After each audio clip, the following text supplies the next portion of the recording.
اعوذ باللہ من الشیطان الرجیم بسم اللہ الرحمن الرحیم. Senator Muhammad Aurangzeb, minister for finance and revenue.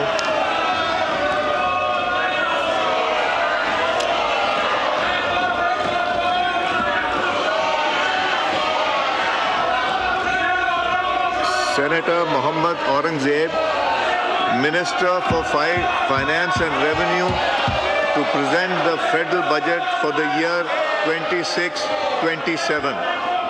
Aurangzeb sahab.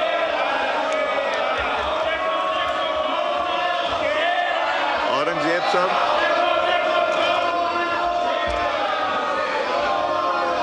Aurangzeb sahab, kindly present the budget.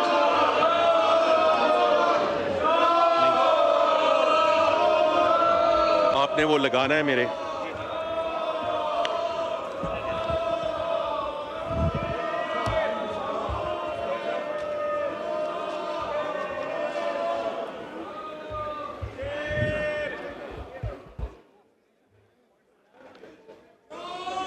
بسم اللہ الرحمن الرحیم. جناب اسپیکر, یہ میرے لیے بڑے اعزاز کی بات ہے کہ میں اس معزز ایوان کے سامنے ہماری حکومت کا تیسرا بجٹ برائے مالی سال 2026-27 پیش کر رہا ہوں. میں اتحادی جماعتوں کی قیادت خصوصاً میاں محمد نواز شریف صاحب, بلاول بھٹو زرداری صاحب, خالد مقبول صدیقی صاحب, چودھری شجاعت حسین صاحب, عبدالعلیم خان صاحب اور جناب خالد حسین مکسی صاحب کی رہنمائی کے لیے دل کی عطا گہرائیوں سے شکریہ ادا کرنا چاہتا ہوں.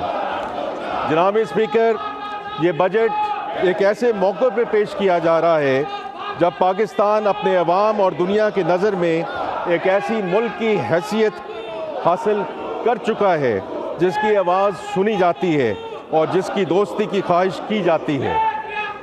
جناب اسپیکر, یہ تبدیلی اتفاقاً نہیں آئی. اس کا آغاز گزشتہ برس مئی میں جب ہوا جب بھارتی جارحیت کو پاکستان کی جانب سے ایسا جواب ملا کہ پوری دنیا کو نوٹس لینا پڑا. ہماری مسلح افواج نے دشمن کو ایسا منہ توڑ جواب دیا کہ وہ چند ہی گھنٹوں میں امن کی بات کرنے پر مجبور ہوا. یہ کامیابی دہائیوں کی پیشورانہ تربیت اور تیاری کی نتیجہ تھی. آپریشن بنیان المرصوص کی کامیابی ہماری قومی تاریخ کا ایک روشن باب ہے. آج دنیا پاکستانی دفاعی قوت کی معترف ہے. یہی وجہ ہے کہ ہماری فضاؤں کا تحفظ کرنے والے فائٹر جیٹس کو کئی ممالک اپنی فضائیہ میں شامل کرنے کے لیے پاکستان سے رابطے میں ہیں. ہماری دفاعی صنعت قیمتی زرہ مبادلہ کمانے کا بھی ایک ذریعہ بن چکی ہے. یہ اس بات کا ثبوت ہے کہ مضبوط دفاع نہ صرف ہماری سالمیت کے لیے اہم ہے بلکہ یہ ملک کی معاشی ترقی میں معاون ثابت ہو سکتا ہے. جناب اسپیکر, اس دفاعی قوت نے نہ صرف خطے بلکہ پارٹنرشپ کا نقشہ نئے سرے سے ترتیب دیا ہے. میں خصوصی طور پہ پاکستان اور سعودی عرب کے درمیان اسٹریٹجک میوچل ڈیفنس ایگریمنٹ کا ذکر کرنا چاہوں گا. ہمارے دونوں ممالک کے درمیان ایمان اور بھائی چارے کا رشتہ پہلے سے موجود تھا. تاہم اس باضابطہ دفاعی معاہدے کی وجہ سے خادمین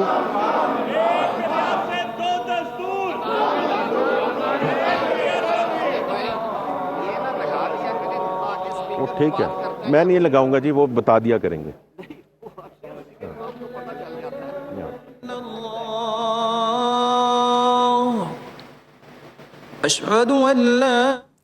قومی اسمبلی کا بجٹ اجلاس جاری ہے جبکہ اسپیکر ایاز صادق کی زیر صدارت یہ اجلاس ہو رہا ہے. وزیر اعظم شہباز شریف بھی اس وقت وہاں پر موجود ہیں جبکہ اس وقت اذان بریک چل رہی ہے جس کے بعد دوبارہ سے وزیر خزانہ محمد اورنگزیب اپنی بجٹ تقریر کا آغاز کریں گے. آپ کو بتا رہے ہیں کہ قومی اسمبلی کا بجٹ اجلاس شروع ہو چکا ہے.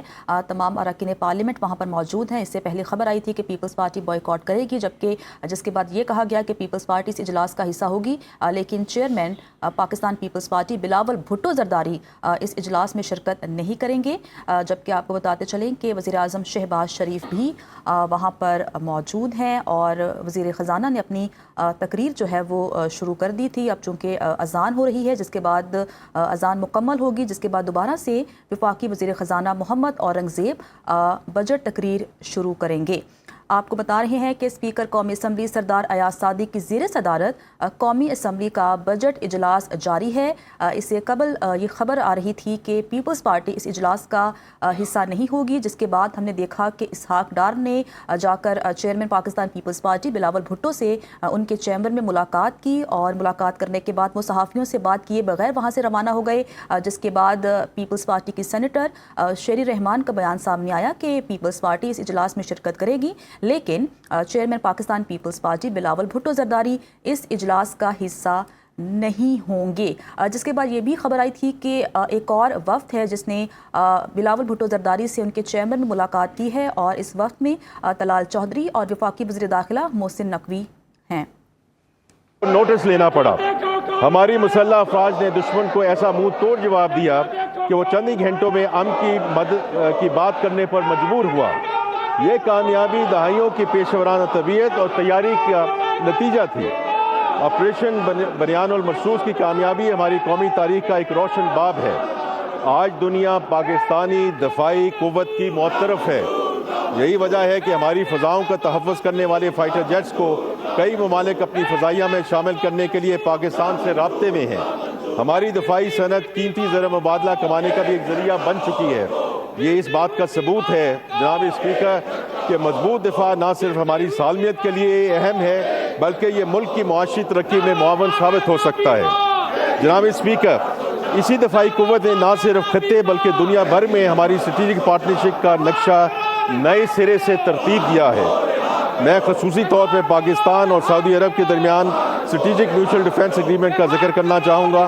ہمارے دونوں ممالک کے درمیان ایمان اور بھائی چارے کا رشتہ پہلے سے موجود تھا، تاہم اس باضابطہ دفاعی معاہدے کی وجہ سے خادمین حرمین شریف کے ساتھ ہمارے تعلقات اور برادرانہ رشتوں کو ایک نئی اور مستحکم بنیاد ملی ہے۔ یہ ہمارے لیے ایک بہت بڑا اعزاز ہے، لیکن ساتھ ہی ہمارے لیے ایک بھاری اور مقدس ذمہ داری ہے جسے نبھانے کے لیے ہم پورے عزم اور یقین کے ساتھ سعودی عرب کے ساتھ کھڑے ہیں۔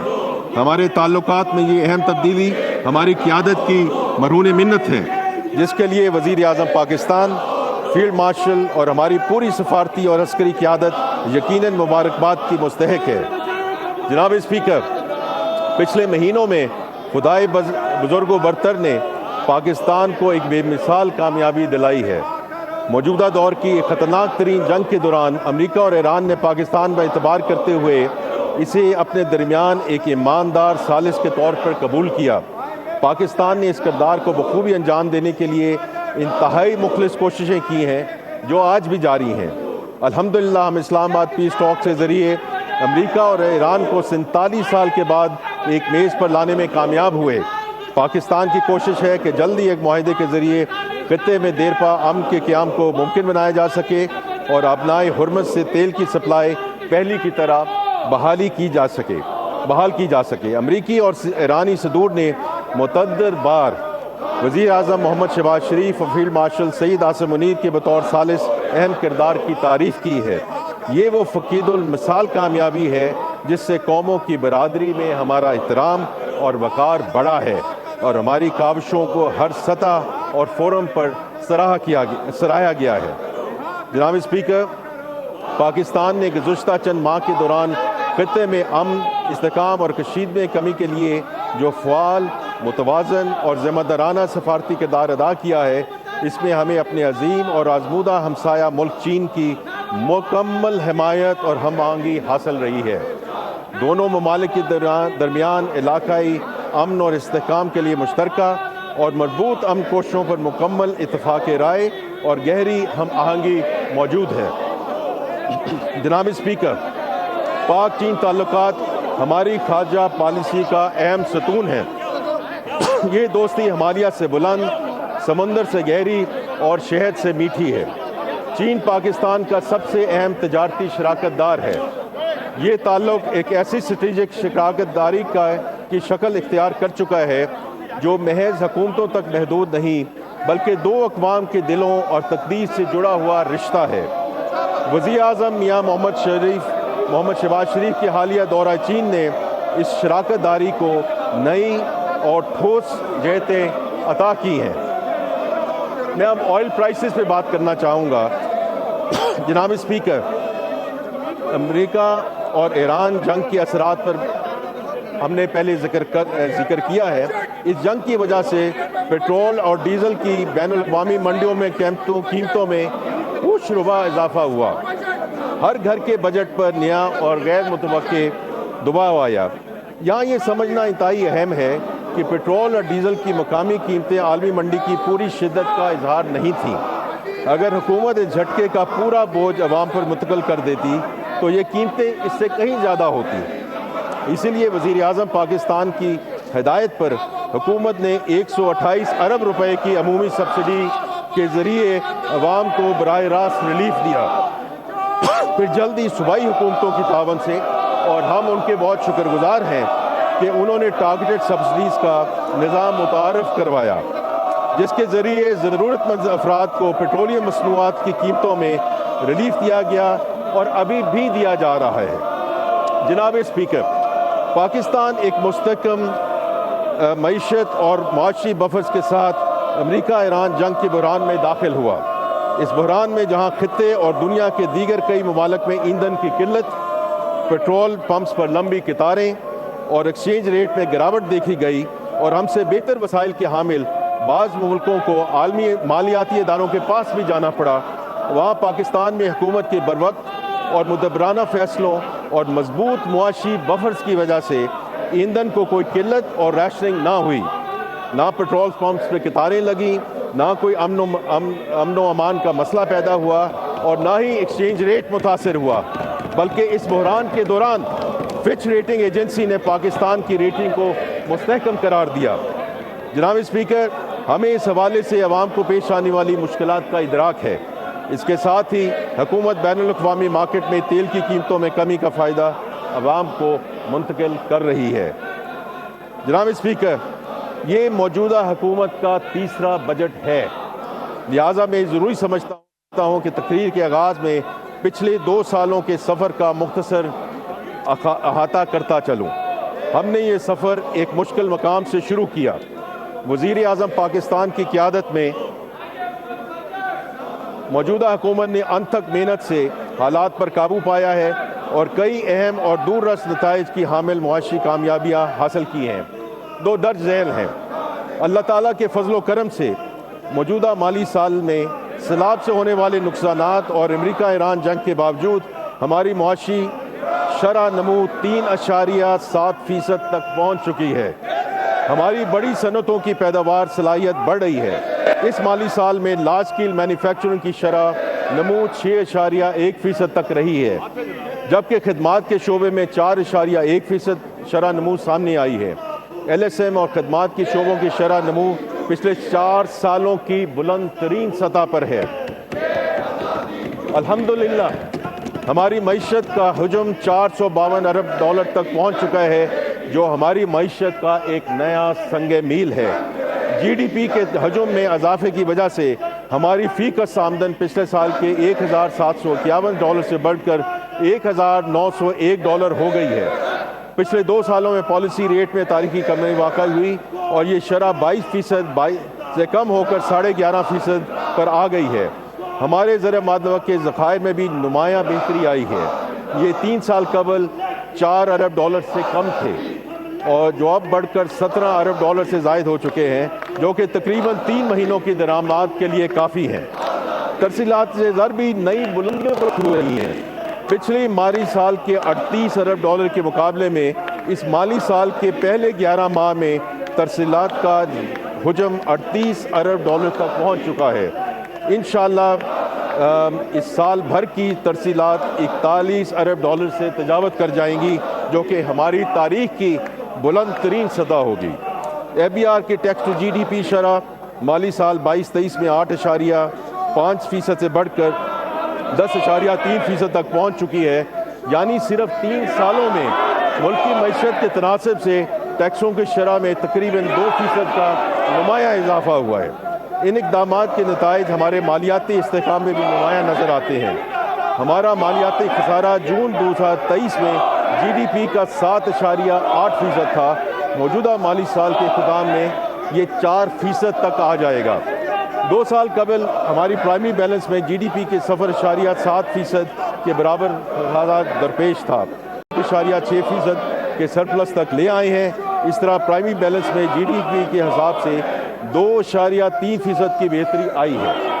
پچھلے مالی سال میں افراط زر کی شرح گزشتہ سال کی 23.4% سے کم ہو کر 4.5% تک آ گئی تھی۔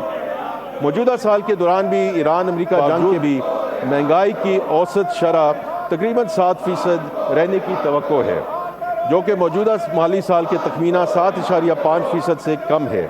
حالیہ مہینوں میں افراط زر کی شرح میں اضافہ ہوا ہے، جس کی بنیادی وجہ مشرق وسطی کی کشمکش ہے۔ انشاءاللہ جنگ کے بادل چھٹے تو مہنگائی کی شرح بھی کم ہو جائے گی۔ ہمارے معاشی اور مالیاتی استحکام کی وجہ سے ہماری معیشت پر عالمی ترقیاتی اور مالیاتی اداروں کا اعتماد بڑھا ہے، اور دنیا کی بڑی ریٹنگ ایجنسی موڈیز، فچ اور S&P نے پاکستان کی ریٹنگز کو اپ گریڈ کیا، جس سے ہماری کریڈٹ ریٹنگ مستحکم ہوئی۔ جناب اسپیکر، اسی اعتماد کا نتیجہ ہے کہ پاکستان 2022 کے بعد پہلی مرتبہ بین الاقوامی بانڈ مارکیٹ میں واپس آیا۔ 4 سال میں پاکستان نے پہلی مرتبہ $750 ملین یورو بانڈ کا کامیابی سے اجرا کیا۔ عالمی غیر یقینی صورتحال کے باوجود ہماری بانڈز کی طلب مستحکم رہی۔ اس کا تسلسل ہمیں پچھلے ماہ نظر آیا، جب پاکستان نے پاک چین سفارتی تعلقات کی 75ویں سالگرہ کے موقع پر ملک کی تاریخ کا پہلا پینڈا بانڈ جاری کیا، جس کی مانگ ہماری پیشکش سے 5 گنا زیادہ تھی۔ یہ 2.5% مارک پر جاری کیا گیا۔ اس طرح پاکستان دنیا کے دوسرے بڑی معاشی نظام کا حصہ بن گیا۔ جناب اسپیکر، معاشی بہتری کے پاکستان اسٹاک ایکسچینج پہ بھی مثبت اثرات مرتب ہوئے ہیں۔ اس بہتری کے پیچھے پاکستان کے کارپوریٹ شعبے کی بہتر کارکردگی ہے۔ کارپوریٹ شعبے نے جنوری مارچ 2026 میں پچھلے سال کے اسی عرصہ کے مقابلے میں 22% زیادہ منافع حاصل کیا، جبکہ موجودہ مالی سال کے پہلے 9 ماہ میں یہ منافع 9% رہا ہے۔ اس کے ساتھ ساتھ پاکستان اسٹاک ایکسچینج میں سرمایہ کاروں کی تعداد میں پچھلے 1 سال میں 1,73,000 نئے سرمایہ کاروں کا ریکارڈ اضافہ ہوا ہے۔ خوشائن بات یہ ہے کہ نئے سرمایہ کاروں میں ایک بڑی تعداد نوجوانوں پر مشتمل ہے۔ اس سال میں اب تک 11 IPOs کا اجرا ہو چکا ہے، جو کہ پچھلی 2 دہائیوں میں ایک سال میں سب سے زیادہ تعداد ہے۔ اسی طرح SEC پہ میں 39,000 نئی کمپنیوں کا اندراج ہوا ہے۔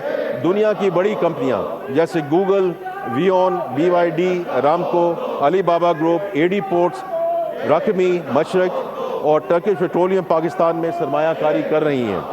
حکومت کے قائم کردہ ٹیکنالوجی زون میں 250 سے زائد نئی کمپنیوں نے اپنا کاروبار شروع کیا ہے، اور 25,000 سے زائد ٹیک پروفیشنلز کو روزگار ملا ہے، جو نئے اور موجودہ سرمایہ کاروں کا پاکستان میں کاروباری ماحول کو بڑھاتے ہوئے اعتماد کا منہ بولتا ثبوت ہے۔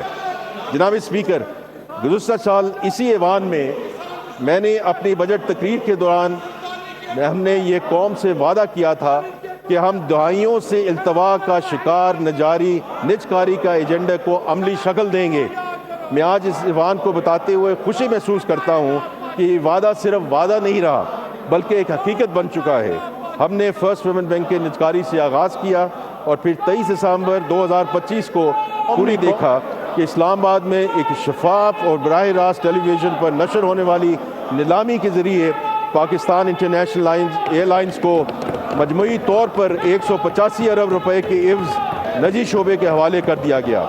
یہ کامیاب اور تاریخی نجکاری وزیر اعظم پاکستان کے اس ویژن کے عین مطابق ہے کہ نجی شعبہ ہی ملک کی پائیدار معاشی ترقی کا ضامن اور علمبردار ہے۔ Private sector is going to lead this country. PIA کی کامیاب نجکاری کے بعد ہم ایک 5 سالہ منصوبے پر عمل پیرا ہیں، جس کے تحت کئی حکومتی اداروں کو نجی شعبے کے حوالے کیا جائے گا۔ اس میں ڈسکوز، جینکوز، بینکس، انشورنس کمپنیاں اور ہوائی اڈے شامل ہیں۔ اس سلسلے میں 3 ڈسکوز کے پہلے بیچ کی نجکاری کے لیے اظہار دلچسپی کے نوٹس جاری ہو چکے ہیں۔ جناب اسپیکر، ایک فعال، متحرک اور شفاف ٹیکس انتظامیہ کسی بھی ریاست کی معاشی خود مختاری کی ضمانت ہے۔ ٹیکس کی وصولی کے بغیر کاروبار مملکت سر انجام نہیں پا سکتا اور نہ ہی ترقیاتی کاموں کے لیے وسائل مہیا ہو سکتے ہیں۔ اس لیے ایف بی آر میں جامع اور وسیع تر اصلاحات جاری اساری ہیں۔ ایف بی آر میں اصلاحات کے مطابق کہ اب تک کے نتائج جناب اسپیکر بہت حوصلہ افزا ہیں۔ مالی سال 2022-23 میں ایف بی آر کی سالانہ ٹیکس وصولی 7,200 ارب روپے تھی، جو کہ اگلے 3 سالوں میں دگنا ہو گئی ہے اور موجودہ مالی سال کے اختتام پر 13,000 ارب تک پہنچ جائے گی۔ یہ اضافہ ایک ایسی کارکردگی ہے جس کی نظیر پاکستان کی حالیہ تاریخ میں کم ہی ملتی ہے۔ یہ صرف محصولات میں اضافہ نہیں بلکہ پاکستان کے ٹیکس نظام میں ایک اسٹرکچرل تبدیلی ہے۔ میں اس ایوان کو بتانا چاہتا ہوں کہ اس تبدیلی کی قیادت خود وزیر اعظم پاکستان میاں محمد شہباز شریف صاحب کر رہے ہیں، جو ہفتہ وار اجلاسوں کی خود صدارت کرتے ہیں اور پیش رفت کا جائزہ لیتے ہیں۔ جناب اسپیکر، اس تبدیلی کے ٹھوس ثمرات سامنے آ رہے ہیں۔ سب سے پہلے پروڈکشن مانیٹرنگ کا نظام ہے، جس میں مرکزی ڈیش بورڈز، ویڈیو انالیٹکس اور ٹیمپرنگ الرٹ سے مدد لی جا رہی ہے۔ یہ نظام 27 سیمنٹ فیکٹریوں اور 75 شوگر ملوں پر نافذ ہو چکا ہے۔ صرف ان 2 شعبوں سے سالانہ بنیاد پر تقریباً 61 ارب روپے اضافی ٹیکس متوقع ہے۔ اس کے علاوہ آرٹیفیشل انٹیلیجنس اور مشین لرننگ پر مبنی کمپلائنس مینجمنٹ کا نظام 840 سے زائد ہائی رسک کیسز کی نشاندہی کر چکا ہے، جن کا متوقع ٹیکس امپیکٹ تقریباً 34 ارب روپے ہے۔ اس طرح فیس لیس کسٹمز اسیسمنٹ کے ذریعے ہم نے امپورٹر اور کسٹم افسر کے درمیان براہ راست رابطے کو کم کیا ہے، جس سے نہ صرف پر کنسائنمنٹ محصولات میں اضافہ ہوا ہے بلکہ ہراسانی یا آپ ہراسمنٹ سمجھ لیں اور رشوت کے امکانات بھی کم ہوئے ہیں۔ جناب اسپیکر، آنے والے مہینوں میں پروڈکشن مانیٹرنگ کے نظام کو نئے شعبوں تک توسیع دی جائے گی، جن میں ٹیکسٹائل، مشروبات، آئرن اینڈ اسٹیل، گھی اور خوردنی تیل، ٹائرز، پیپر اینڈ بورڈ اور دیگر شعبے شامل ہیں۔ یہ اس توسیع ملک کی منظم صنعت کے ایک بڑے حصے کا احاطہ کرے گی۔ جناب اسپیکر، ان تمام اصلاحات اور اقدامات کا حتمی مقصد ایک ایسے ٹیکس نظام کا حصول ہے جو منصفانہ ہو، جس میں ایماندار ٹیکس دہندہ پر کم بوجھ پڑے، جو ڈیٹا کی مدد سے ٹیکس چوری کے واقعات کا سدباب کرے اور انسپیکٹر کی سوادید اور آربیٹری ایکشن کی بجائے ڈاکومنٹیشن اور کمپلائنس کے ذریعے محصولات میں اضافہ ممکن بنائے۔ ہماری یہ کاوش محض زیادہ ٹیکس کے حصول کا ذریعہ نہیں بلکہ ریاست اور شہری کے درمیان اس بنیادی سماجی رشتے کی تجدید ہے، جس میں شہری کا ریاست پر اعتماد بحال ہو اور ریاست شہری کی محنت کا احترام کرے۔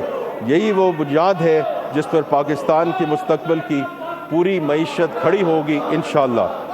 جناب اسپیکر، پاکستان کی معاشی ترقی اس وقت تک ادھوری ہے جب تک معیشت کی برکات ہر اس گھرانے، ہر اس کسان، ہر اس چھوٹے کاروبار اور ہر اس نوجوان اور خاتون تک نہیں پہنچ جاتی جنہیں روایتی بینکاری نظام نے ہمیشہ نظر انداز کیا ہے۔ ہم نے وزیر اعظم پاکستان کی رہنمائی میں نجی شعبے کے تعاون سے ان طبقات کو قرضے فراہم کرنے کا قدم اٹھایا ہے۔ اس حکمت عملی کے تحت 5 اہم اسکیمیں متعارف کرائی جا چکی ہیں، جن کی تفصیلات میں اس معزز ایوان کے سامنے پیش کرنا چاہتا ہوں۔ نمبر 1، سب سے پہلا منصوبہ زرخیزی کے نام سے شروع کیا گیا ہے، جس کے ذریعے 7,50,000 چھوٹے کسانوں کو بلا ضمانت مکمل طور پر ڈیجیٹل عملے کے ذریعے 300 ارب کے قرضہ جات فراہم کیے جا رہے ہیں۔ اسی سلسلے کی دوسری اسکیم وزیر اعظم کا اپنا گھر پروگرام ہے۔ اس کم لاگت وزیر اعظم ہاؤسنگ فائنانس اسکیم کے ذریعے کم اور متوسط آمدنی والے طبقے کو صرف 5% مارکا پر مارٹگیج کی سہولت فراہم کی جا رہی ہے۔ اور میں اس میں صرف ایک ذکر کرتا جاؤں کیونکہ وزیر اعظم پاکستان نے اس میں کل خود ایک میٹنگ کی، جس میں یہ پورا کلیئر ہو چکا ہے کہ اس میں 90 بلین روپے کی جو لونز ہیں وہ اپروو ہو چکے ہیں اور 11 بلین روپیہ ڈسبرس ہو چکا ہے۔ ہماری حکومت کا تیسرا اہم قدم پاکستان ایکسیلریٹڈ وہیکل الیکٹریفیکیشن اسکیم کا اجرا ہے، جس کے تحت ای بائکس اور ای رکشوں کی خریداری کے لیے سبسڈائز فنانسنگ فراہم کی جا رہی ہے۔ اس سلسلے کی چوتھی scheme prime ministers fan replacement programme, جس کے تحت ملک بھر میں پرانے زیادہ بجلی خرچ کرنے والے پنکھوں کی جگہ کم بجلی استعمال کرنے والے پنکھے لگائے جا رہے ہیں۔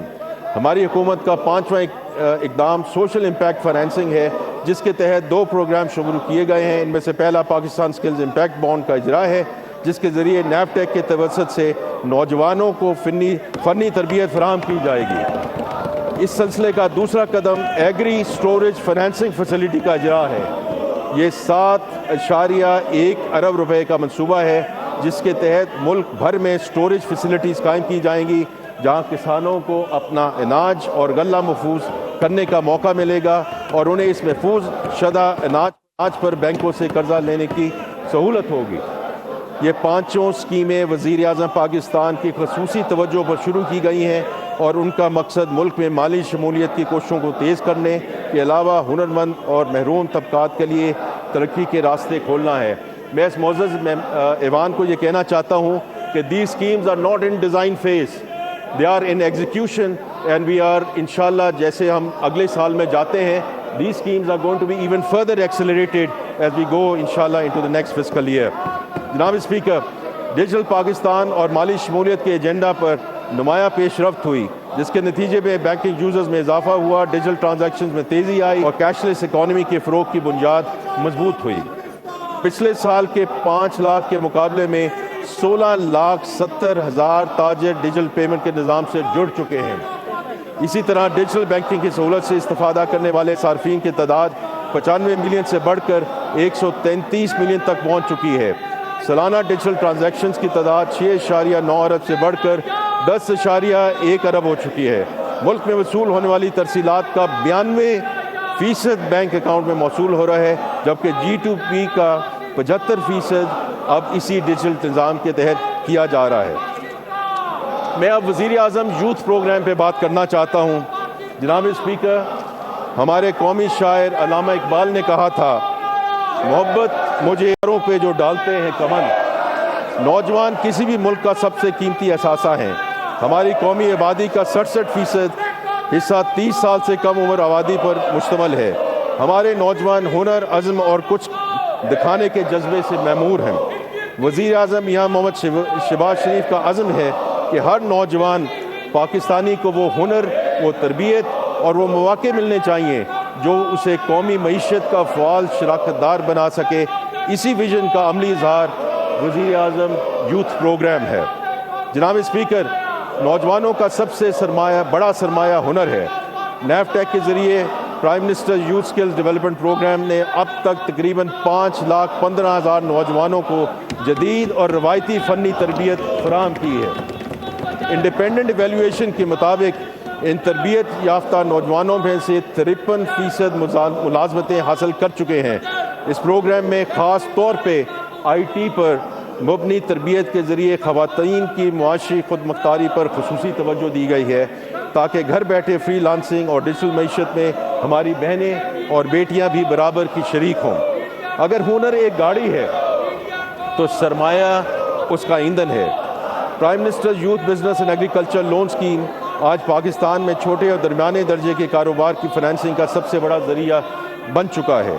جنوری 2023 سے اب تک اس اسکیم کے تحت 258 ارب روپے کی رقم تقسیم کی ہے، جس میں سے 5,34,000 سے زائد نوجوان مستفید ہوئے۔ کھیلوں کے میدان میں بھی prime minister sports talent hunt programme کے ذریعے 19 مختلف کھیلوں میں ملک گیر ٹیلنٹ ہنٹ جاری ہے، جس میں PSL کے ماڈل پر ایک خصوصی ہاکی لیگ کا کمال بھی شامل ہے۔ اگلا جہانگیر خان، اگلا ارشد ندیم یا اگلا اولمپک چیمپئن شاید کسی شہر یا گاؤں میں موجود ہے جہاں ابھی تک ہماری نظر نہیں پہنچی۔ یہ پروگرام اسے ڈھونڈ نکالے گا۔ جناب speaker, prime minister youth programme صرف افلاحی اخراجات نہیں، یہ ہماری حکومت کی سب سے منافع بخش سرمایہ کاری ہے، کیونکہ ہماری حکومت نوجوانوں کو ملک کے مستقبل کا معمار سمجھتی ہے۔ جناب اسپیکر، ایک فارورڈ لوکنگ اور جامع تجارتی پالیسی ہماری معاشی اصلاحاتی ایجنڈے کا اہم جزو ہے۔ ہمارا بنیادی عزم واضح ہے، پاکستان کو درآمدات پر انحصار کرنے والی معیشت کی بجائے برآمدات کے بل بوتے پر آگے بڑھنے والی معیشت بنانا ہے۔ ہماری معاشی بقا کا راستہ عالمی منڈے میں مقابلہ کرنے کی صلاحیت بڑھانے میں ہے۔ جناب اسپیکر، برآمدات کو فروغ دینے کے لیے حکومت نے کاروبار کی لاگت کم کی۔ ایکسپورٹ انکم پر عائد 0.25% ایکسپورٹ ڈیولپمنٹ سرچارج کو مکمل طور پر ختم کر دیا گیا۔ وزیر اعظم صاحب کی خاص ہدایت پر ایکسپورٹ فائنانس اسکیم کے تحت مارک اپ کی شرح 19% سے کم کر کے 4.5% کر دی گئی۔ ایکسپورٹ فیسیلیٹیشن اسکیم کے تحت سہولت کی مدت 9 ماہ سے بڑھ کر 18 ماہ کر دی گئی تاکہ برآمد کنندگان کو کیش فلو کے مسائل کا سامنا نہ کرنا پڑے۔ اس کے علاوہ صنعتی بجلی کے نرخ بھی کم کیے گئے۔ یا میں کہتا چلوں کہ ابھی 2 یا 3 ہفتے پہلے ڈسپائٹ دا فیکٹ کہ ہماری جو پالیسی ریٹ ہے وہ 11.5% پہ چلا گیا، لیکن وزیر اعظم پاکستان اور گورنر اسٹیٹ بینک کے درمیان جو بات چیت ہوئی اس کے درمیان یہی ڈیسائیڈ کیا گیا کہ ایکسپورٹر پہ جو ریٹ ہے وہ 4.5% پہ ہی رکھا جائے گا۔ جناب اسپیکر، 25-30 نیشنل ٹیرف پالیسی پر عمل درآمد کے پہلے ہی سال میں حکومت نے ٹیرف کو معقول بنانے کا کام شروع کیا اور 7,500 ٹیرف لائنز پر ٹیرف میں کمی کی، خصوصاً خام مال اور انٹرمیڈیٹ گڈز پر، تاکہ صنعتوں کو پیداواری لاگت کم ہو۔ ٹیکسٹائل اور ملبوسات کی مشینری کی ڈیوٹی فری درآمد کی اجازت دی گئی، جس کے نتیجے میں مشینری کی درآمد میں 21% اضافہ ہوا ہے۔ مجموعی طور پر ان اقدامات کے ذریعے 120 ارب روپے سے زائد کا فائدہ کاروباری طبقے کو منتقل ہو چکا ہے۔ جناب اسپیکر، توانائی کسی بھی معیشت کی شہرآگ ہے۔ گزشتہ 1 سال میں خطے میں بحران کے باوجود پاکستان نے کئی محاذوں پر اہم کامیابیاں حاصل کیں۔ گزشتہ 2 برسوں میں حکومت نے توانائی کے شعبے میں ایسی اسٹرکچرل ریفارم شروع کی ہیں جو نہ صرف موجودہ بحران سے نمٹنے کے لیے بلکہ آنے والے ممکنہ بحران کے لیے بھی پاکستان کو تیار کریں گی۔ ہمارا مقصد توانائی کی خود کفالت، صارف کے لیے کم قیمتیں اور ایک ایسا نظام ہے جو ضمانتوں پر کم سے کم انحصار کرے۔ اس سوچ کے تحت میں اس معزز ایوان کے سامنے بجلی، تیل اور گیس کے میدان میں ہمارے اہم اقدامات کا ذکر کرنا چاہوں گا۔ جناب اسپیکر، بجلی کا شعبہ اپنی تاریخ کے سب سے گہری اصلاحاتی دور سے گزر رہا ہے۔ گزشتہ 2 برسوں میں اس شعبے نے مالی نظم و ضبط اور کارکردگی میں بہتری کا مظاہرہ کیا، جس کے نتیجے میں مالی سال 25-26 میں بجٹ میں مختص سبسڈی کے مقابلے میں 143 ارب روپے سے زائد کی بچت حاصل کی گئی۔ سب سے اہم بات یہ ہے کہ یہ کمی مستحق صارفین پر بوجھ ڈال کر نہیں بلکہ اصلاحات کے ذریعے حاصل کی گئی۔ مزید برآں آئی پی پی سے مذاکرات کے نتیجے میں تقریباً 3.7 ٹریلین روپے کی بچت حاصل کرنے کے اقدامات کیے گئے۔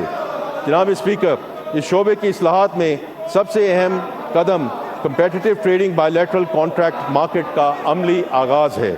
اس کے تحت پہلی کمپیٹیٹیو نیلامی منعقد ہونے جا رہی ہے، جس میں تقریباً 800 میگا واٹ بجلی کا کاروبار ایک مسابقتی مارکیٹ پر مبنی فریم ورک کے تحت ہوگا۔ یہ کوئی معمولی پیش رفت نہیں ہے۔ اب تک پاکستان میں بجلی ایک ہی سرکاری خریدار کے ذریعے خریدا جاتی تھی جو سرکاری ضمانتوں کے سہارے معاہدہ کرتا تھا۔ آج ہم اس پرانے، مہنگے اور سرکاری ضمانتوں پر منحصر نظام سے نکل کر ایک مسابقتی مارکیٹ کی طرف بڑھ رہے ہیں۔ یہ پاکستان کی بجلی کی معیشت کی بنیادی تشکیل نو ہے۔ جناب اسپیکر، موجودہ مالی سال میں ایک ملک گیر مشق کے ذریعے ہم تمام سبسڈائز صارفین کی شناخت، رجسٹریشن اور تصدیق کریں گے تاکہ جنوری 2027 سے پاکستان میں ڈائریکٹ سبسڈی میکنزم کا آغاز کیا جا سکے، یعنی سبسڈی وہاں پہنچے گی جہاں اس کی اصل ضرورت ہے۔ یہ وہی منصفانہ ماڈل ہے جو ہم نے BISP کے ذریعے اپنایا۔ جناب اسپیکر، اس اصلاحاتی ایجنڈے کا ایک اور اہم ستون سرکولر ڈیٹ پر قابو پانا ہے۔ مجھے اس ایوان کو بتاتے ہوئے اطمینان ہے کہ موجودہ مالی سال میں بجلی کے شعبے میں سرکولر ڈیٹ کی نیٹ زیرو ایکومولیشن حاصل کی گئی، یعنی اس سال اس بوجھ میں کوئی اضافہ نہیں ہوا، جبکہ سرکولر ڈیٹ کے سٹاک میں 1225 ارب روپے کی لون سیٹلمنٹ پہ پیش رفت ہوئی۔ ساتھ ہی NTDC کی اسٹرکچرل ریفارمز بھی جاری ہیں، جن کے تحت ترسیل، سسٹم آپریشن اور مارکیٹ آپریشن کے فنکشنز کو الگ الگ کیا جا رہا ہے۔ جناب اسپیکر، LNG کے حوالے سے ایک اہم پیش رفت کا ذکر کروں گا۔ پاکستان نے ایک جامع ریسرچ کے بعد قطر اور اٹلی کے ساتھ اپنے طویل مدتی سیل اینڈ پرچیز ایگریمنٹ سے دوبارہ بات چیت کی اور سال 2026 کے لیے 35 LNG کارگوز کی کمی پر اتفاق کیا۔ اس ایک فیصلے کی بدولت ہمیں تقریباً 1.2 ارب امریکی ڈالر زر مبادلہ کی بچت ہوگی۔ یہ اسی کاوش کا نتیجہ ہے کہ گزشتہ 11 مہینوں میں صارفین کے گیس کے بل میں کوئی اضافہ نہیں ہوا۔ جناب اسپیکر، ایران امریکہ جنگ کے پیش نظر ہم نے مقامی گیس کی پیداوار بڑھانے پر بھی توجہ مرکوز کی۔ مارچ 2026 کے بعد ہماری تیل کی تلاش کی کمپنیوں نے قومی نظام میں تقریباً 100 MCC/FD اضافی گیس شامل کی، جس نے بجلی کی پیداوار میں شارٹیج کو نمایاں طور پہ کم کیا۔ ہم نے کھاد کی پیداوار کو ایک لمحے کے لیے بھی رکنے نہیں دیا۔ ملک کے 10 کھاد کارخانوں کو گیس کی مسلسل طرح LNG پر کام کرنے والے پلانٹس کے لیے بھی گیس مختص کی گئی۔ جناب اسپیکر، حکومت نے تیل اور گیس کے دریافت کے درمیان بھی اہم کامیابیاں حاصل کی ہیں۔ پاکستان نے 20 سال بعد آف شور لائسنسی کے 24 بلاکس قومی اور بین الاقوامی ENP کمپنی کو الاٹ کیے ہیں۔ یہ پاکستان کی آف شور آئل اینڈ گیس ایکسپلوریشن کی تاریخ کا سنگ میل ہے۔ قابل ذکر بات یہ ہے کہ برادر ملک ترکیہ کی قومی تیل کمپنی TPAO نے پاکستانی کمپنیوں کے ساتھ شراکت داری کے ذریعے ہمارے آف شور سیکٹر میں قدم رکھا ہے۔ مالی سال 25-26 کے دوران ENP شعبے میں سرمایہ کاری 1 ارب ڈالر سے تجاوز کرنے کی توقع ہے۔ اس عرصے میں 17 نئی تیل اور گیس کی دریافتیں ہوئیں، جن سے مقامی پیداواری استعداد میں 108 MMCFD گیس اور تقریباً 16,000 بیرل یومیہ تیل کا اضافہ ہوا، جبکہ پروڈکشن میں اضافہ کے ذریعے مزید 229 MMCFD گیس اور 13,000 بیرل تیل قومی نظام میں شامل ہوا۔ جناب اسپیکر، معدنیات کے شعبے میں ہمارا فلیگ شپ منصوبہ ریکوڈیک اس سال فائنینسنگ اور امپلیمنٹیشن کے کئی اہم سنگ میل عبور کر چکا ہے۔ ہم اس منصوبے کی بروقت تکمیل کے لیے پرعزم ہیں۔ جناب اسپیکر، میں اب انفارمیشن ٹیکنالوجی اور ٹیلی کمیونیکیشن پر بات کرنا چاہتا ہوں۔ پاکستان میں انفارمیشن ٹیکنالوجی کا شعبہ تیزی سے ترقی کر رہا ہے۔ یہ شعبہ ملک کی ترقی اور ایکسپورٹ بڑھانے میں نہایت اہم کردار ادا کر رہا ہے۔ گزشتہ 1 سال میں اس شعبے میں کئی اہم کامیابیاں حاصل ہوئیں، جس کی تفصیل درج ذیل ہے۔ IT کے شعبہ کی برآمدات میں 20% سے زائد کی سالانہ شرح نمو سے بڑھ رہی ہیں۔ اس سال یہ برآمدات 4.5 ارب ڈالر تک پہنچنے کی توقع ہے۔ اس طرح یہ شعبہ برآمدات میں اضافے کے اعتبار سے سب سے تیزی سے بڑھنے والے شعبوں میں سے ایک ہے۔ اس سال مارچ میں 5G اسپیکٹرم کی کامیابی سے نیلامی کی گئی، جسے دنیا کے سب سے بڑی اسپیکٹرم نیلامیوں میں شمار کیا جا رہا ہے۔ اس کے ذریعے 5 شہروں میں 5G سروس شروع ہو چکی ہے۔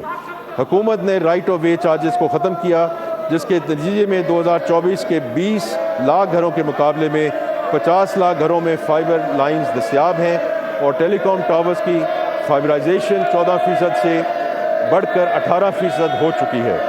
حکومت نے پاکستان کی پہلی نیشنل آرٹیفیشل انٹیلیجنس کی منظوری دی۔ گزشتہ 1 سال میں 10 لاکھ کے قریب پاکستانی نوجوانوں کو IT اور مصنوعی ذہانت کی مہارتوں پہ تربیت دی گئی۔ ڈیجیٹل نیشن پاکستان ایکٹ کے تحت ہم نے ملک میں ڈیجیٹل ٹرانسفارمیشن کی قانونی بنیاد رکھ دی ہے۔ اس کے تحت national digital ID، national exchange layer اور اوپن ڈیٹا ایکو سسٹم جیسے منصوبے شروع ہو چکے ہیں۔ مرکزی حکومت، عدالتی نظام اور پارلیمنٹ میں ڈیجیٹل عدلی کا سفر پر گامزن ہے۔ جناب اسپیکر، یہ صرف ٹیکنالوجی کا استعمال نہیں، بلکہ ریاست اور شہری کے درمیان رشتے کو شفاف اور فعال تر بنانے کی صحیح ہے۔ جناب اسپیکر، 2023 میں ہمارا ملکی قرض ڈیٹ ٹو GDP 75% کے برابر تھا، جو پچھلے مالی سال میں کم ہو کر 70.7% اور اس سال مزید کم ہو کر تقریباً 68.5% کی سطح تک آ چکا ہے۔ یہ پیش رفت ایک منظم medium term debt management strategy پر عمل داری کا نتیجہ ہے۔ گزشتہ 2 سالوں میں حکومت نے 4,900 ارب روپے کا قرض قبل از وقت واپس کیا یا سستے قرض سے تبدیل کرتے ہوئے اپنا بوجھ کم کیا۔ ہم نے سرمایہ کاروں اور مصنوعات کی ڈائیورسفیکیشن کو خاص ترجیح دی ہے۔ خاص طور پہ انشورنس سیکٹر کے لیے طویل مدتی زیرو کوپون بانڈ کا اجرا کیا اور شرعیہ اصولوں کے مطابق فنانسنگ کا حصہ بڑھایا گیا، جبکہ بین الاقوامی سطح پر مختلف بانڈز کے اجرا کے ذریعے سرمایہ کاری کی بنیادوں کو وسعت دی ہے۔ ہمارا مقامی قرض کا ایوریج ٹائم ٹو میچورٹی 2024 میں 2.8 سال تھا، جو اب مئی 2026 میں بڑھ کر 3.8 سال ہو گیا ہے، جس سے اس قرض کے ری فنانسنگ رقم میں نمایاں کمی ہوئی ہے۔ ٹیلی کام کمپنیوں کے ڈیجیٹل والیٹس کے ذریعے عوام کو حکومتی بانڈز میں براہ راست سرمایہ کرنے کے لیے مواقع فراہم کر رہے ہیں، اور انشاءاللہ اگلے ہم ہفتے سے 2 ہفتے میں اس کا ایک عملی پلان بھی دیکھیں گے اور اس کی ہم انوگریشن کرنے جا رہے ہیں۔ ان تمام اقدامات کا مقصد یہ ہے کہ ملکی قرض آنے والے برسوں میں نہ صرف کم ہو بلکہ زیادہ متنوع، سستا اور مزید مستحکم بنیادوں پر استوار ہو۔ اب میں SIFC کا ذکر کرنا چاہتا ہوں، جو پاکستان میں سرمایہ کاری میں فروغ کا ایک اہم انیبلر بن چکا ہے۔ گزشتہ 1 سال SIFC نے 12 مختلف شعبوں میں متعدد مقامی اور بین الاقوامی سرمایہ کاری منصوبوں کو سہولت فراہم کی۔ ان اقدامات کے ٹھوس نتائج واضح ہیں۔ میں 2-3 مثالوں کے ذریعے SIFC کے اہم کردار پر روشنی ڈالنا چاہوں گا۔ ان میں سب سے پہلے پاکستان اسٹیل ملز کی 6,860 ایکڑ اراضی کو ایک خصوصی اقتصادی زون کے طور پر فعال کرنا ہے۔ یہ منصوبہ ملک میں معاشی سرگرمی میں اضافہ کرے گا۔ تھر کول ریلوے منصوبہ پہ بھی SIFC کی افادیت کا منہ بولتا ثبوت ہے۔ پاکستان ریلویز اور حکومت سندھ کی مشترکہ مالی معاونت سے شروع کیے گئے اس منصوبے سے مقامی توانائی کے ذخائر کو قومی نقل و حمل کے نیٹ ورک سے جوڑنے میں مدد ملے گی۔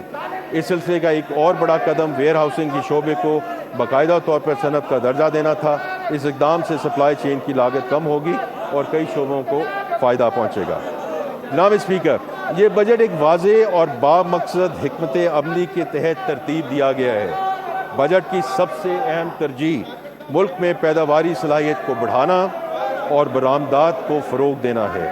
اس مقصد کے لیے ہم برآمدی صنعتوں کو ٹیکس مراعات دے رہے ہیں اور ایکسپورٹ فائنانس اسکیم کے ذریعے ایکسپورٹرز کے لیے وسائل فراہم کر رہے ہیں تاکہ ہمارے ایکسپورٹرز بین الاقوامی منڈیوں میں مزید مؤثر انداز میں مقابلہ کر سکیں۔ برآمدات میں اضافہ ہمارے زر مبادلہ کے ذخائر کو مستحکم کرے گا، روزگار پیدا کرے اور خوشحالی کا ذریعہ بنے گا انشاءاللہ۔ زراعت ہماری معیشت کی ریڑھ کی ہڈی ہے۔ ہم نے زراعت کے فروغ اور کسانوں کو آسان قرضہ جات کی فراہمی کے لیے کئی اقدامات کیے ہیں۔ اسی طرح انفارمیشن ٹیکنالوجی کے شعبے کو مزید ترقی ہماری ترجیحات میں شامل ہے۔ جناب اسپیکر، یہاں میں واضح کرتا چلوں کہ ملک میں روزگار کی فراہمی ہماری اہم ترجیح ہے۔ اس حوالے سے آگے بڑھنے کا واحد راستہ ایسے کاروباری ماحول کی فراہمی ہے جس میں نجی شعبہ پھلے پھولے، ملک میں کاروبار کو فروغ ملے اور روزگار کے مواقع پیدا ہوں۔ ہمیں قوی امید ہے کہ پرائیویٹ سیکٹر خصوصی صنعتی شعبے کے فروغ سے ملک میں روزگار کی فراہمی بہتر ہوگی۔ جناب اسپیکر، اس بجٹ کی ایک اور اہم ترجیح اگلے سال کے ٹیکسوں کے بوجھ میں اضافے کی بجائے ٹیکس کمپلائنس اور انفورسمنٹ کے ذریعے آمدن بڑھانا ہے۔ اس حوالے سے نہ صرف ہم جدید انفورسمنٹ اور کمپلائنس نظام کے استعمال میں توسیع لا رہے ہیں بلکہ FBR کی تنظیم نو بھی جاری ہے، جس کی تفصیل میں آگے جا کر بیان کروں گا۔ جناب اسپیکر، خطے کی غیر یقینی صورتحال اور ملکی دفاع کو ناقابل تسخیر بنانے کے لیے دفاعی شعبے کے بجٹ میں خاطر خواہ اضافہ کیا گیا ہے۔ بجٹ 26-27 میں ایک اہم ترجیح نوجوانوں کو ہنرمند بنانا اور ضروری وسائل کی فراہمی کو یقینی بنانا ہے تاکہ وہ اپنے لیے روزگار پیدا کر سکیں اور ملک کی ترقی میں حصہ ڈال سکیں۔ ملک کے کم آمدنی والے طبقے کے لیے بے نظیر انکم سپورٹ پروگرام کی وساطت سے وسائل کی فراہمی میں اضافہ کیا جا رہا ہے۔ اسی طرح دانش اسکول نیٹ ورک کو بھی توسیع دی جا رہی ہے تاکہ کوئی ذہین بچہ وسائل کی کمی کی وجہ سے تعلیم حاصل کرنے سے محروم نہ رہے۔ بجٹ میں خیبر پختونخوا کے نئے ضم شدہ اضلاع، گلگت بلتستان اور آزاد جموں کشمیر کے لیے بھی خاطر خواہ رقم مختص کی گئی ہے تاکہ وہاں بھی عوامی سہولیات کی فراہمی کو بہتر کیا جائے۔ جناب اسپیکر، اب میں مالی سال 26-27 کے بجٹ کے اہم خد و خال پیش کرتا ہوں۔